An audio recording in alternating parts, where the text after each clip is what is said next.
আমার কুকুরের একটা খুব বাজে অভ্যেস ছিল। দ একদম রাত্রিরের মাঝখানে দরজার উপরে নখ দিয়ে আঁচড়ানোর। এক বিকেলে সে দাঁড়াচ্ছিলই না, সে আঁচড়িয়ে যাচ্ছিল কোনো রিজন ছাড়া।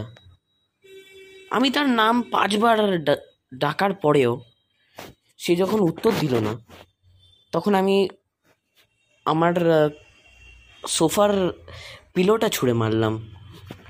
ছুঁড়ে মারার সঙ্গে সঙ্গে সে চুপ করে দাঁড়িয়ে গেল। সে আমার দিকে এমনভাবে তাকালো যেন আমি তাকে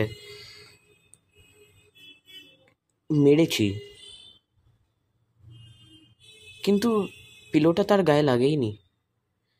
পিলোটা যেন তার ভেতর দিয়ে বেরিয়ে গেল।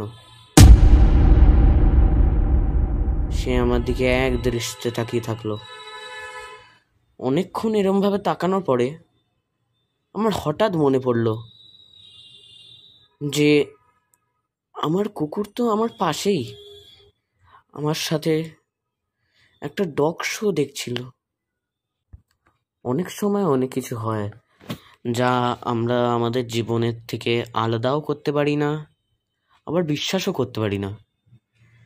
যেমন আজকের এই গল্পটা,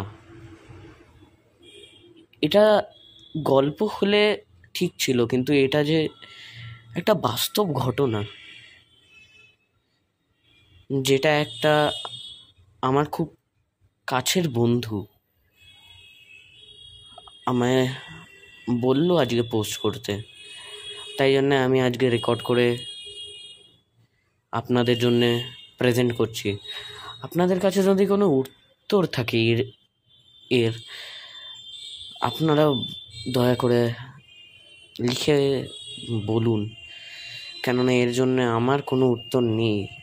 আর আপনাদের যদি এরম সত্যি ঘটনার উপরে এরম শর্ট স্টোরিজ পছন্দ হয়, তাহলে আপনারা দয়া করে আমাদের ইউটিউব চ্যানেলটাকে সাবস্ক্রাইব করবেন।